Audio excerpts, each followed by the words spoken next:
दोस्तों जैसा कि आपको मालूम ही है कि नया वित्तीय वर्ष यानी कि न्यू फाइनेंशियल ईयर 1 अप्रैल से शुरू होने वाला है। तो इस न्यू फाइनेंशियल ईयर से कुछ नए नियम लागू होने वाले हैं जो पीपीएफ, एनपीएस, पैन कार्ड आदि कुछ स्कीम से जुड़े हुए हैं। तो वो नए नियम जो आपके लिए जानना बहुत जरूरी है, जानेंगे हम इस वीडियो में। तो चलिए एक एक करके शुरू करते हैं। पहला बदलाव है पीपीएफ अकाउंट को लेकर के। अगर आप कहीं पर भी नौकरी या जॉब कर रहे हैं और वहां पर आपका पीएफ अकाउंट है, तो जब भी आप नौकरी बदलेंगे या कहीं दूसरी जगह पर जॉब करेंगे तो आपका पीएफ अकाउंट ऑटोमेटिकली ही दूसरी कंपनी में ट्रांसफर कर दिया जाएगा, जबकि पहले एम्प्लॉय को मैन्युअली अकाउंट ट्रांसफर करना पड़ता था।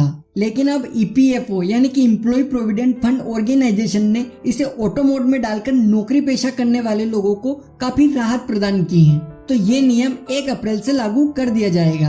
अब बात करेंगे दूसरे बदलाव के बारे में जो एनपीएस अकाउंट के बारे में है। एनपीएस यानी कि नेशनल पेंशन स्कीम को रेगुलेट करने वाली संस्था पीएफआरडीए यानी कि pension fund regulatory and development authority ने एनपीएस अकाउंट होल्डर्स की सेफ्टी को बेहतर एंड सिक्योर बनाने के लिए कुछ जरूरी बदलाव किए हैं। आजकल के बढ़ते हुए ऑनलाइन साइबर फ्रॉड को देखते हुए पीएफआरडीए ने एनपीएस के लॉगिन सिस्टम में चेंजेस किए हैं। यानी कि जब भी कोई अपने एनपीएस अकाउंट में लॉग इन करेगा तो उन्हें 2 फैक्टर ऑथेंटिकेशन से गुजरना पड़ेगा और ये चेंजेस नए और पुराने दोनों ही यूजर्स के लिए किए गए हैं।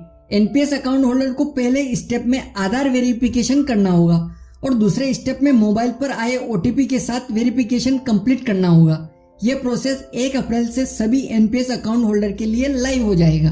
दोस्तों अगला बदलाव है पीपीएफ और सुकन्या के अकाउंट होल्डर्स के लिए। जैसा कि आप जानते ही हैं कि पीपीएफ यानी कि पब्लिक प्रोविडेंट फंड और सुकन्या समृद्धि योजना में आपने अकाउंट खुलवा रखा है तो आपको एक फाइनेंशियल ईयर में मिनिमम इन्वेस्टमेंट करनी ही होती है, जिससे आपका अकाउंट एक्टिव रहता है और वो बंद नहीं होता है। पीपीएफ में मिनिमम निवेश 500 रुपए और सुकन्या समृद्धि योजना में 250 रुपए निवेश करने होते हैं। लेकिन अगर आप ये मिनिमम निवेश करने से भी चूक जाते हैं, यानी आप ये मिनिमम अमाउंट 1 साल में इन अकाउंट में जमा नहीं करते हैं, तो आपका अकाउंट इनएक्टिवेट कर दिया जाएगा और दोबारा एक्टिव करने के लिए पेनल्टी देनी होगी। तो इन दोनों में से कोई भी अकाउंट अगर आपके पास है तो इस बात का जरूर ध्यान रखें। दोस्तों अगला बदलाव है आधार और पैन को लेकर के।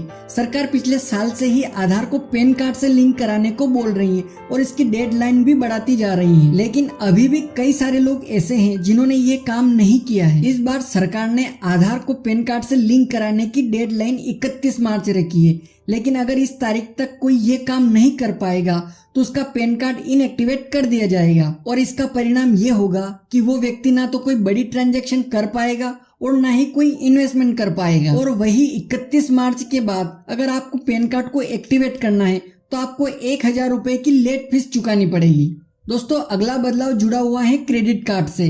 एसबीआई यानी कि स्टेट बैंक ऑफ इंडिया ने घोषणा की है कि 1 अप्रैल से कुछ स्पेसिफिक क्रेडिट कार्ड से रेंट पेमेंट करने पर रिवार्ड पॉइंट मिलने बंद हो जाएंगे। ये स्पेसिफिक क्रेडिट कार्ड्स हैं AURUM, SBI card elite, SBI card elite advantage, SBI card pulse और सिंपली क्लिक एसबीआई कार्ड। इसके अलावा इन स्पेसिफिक क्रेडिट कार्ड की रेंट पेमेंट पर रिवार्ड पॉइंट्स का गेन 15 अप्रैल तक पूरी तरह बंद हो जाएगा। वहीं यस बैंक ने भी अपने क्रेडिट कार्ड यूजर्स के लिए कुछ बदलाव किए हैं।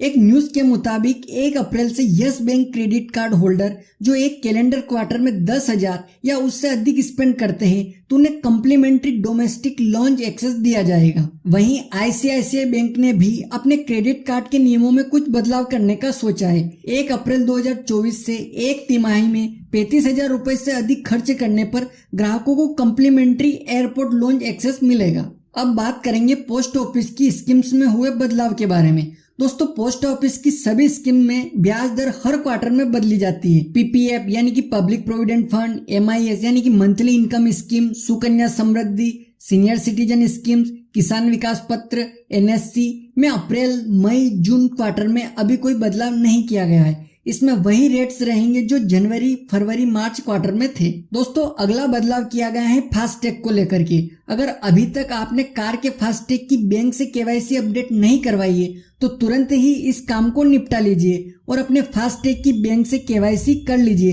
क्योंकि 1 अप्रैल से बिना केवाईसी के फास्टैग को बैंक या तो डीएक्टिवेट कर देंगे या फिर ब्लैक लिस्ट कर देंगे। अगला बदलाव है वॉलेट से जुड़ा हुआ।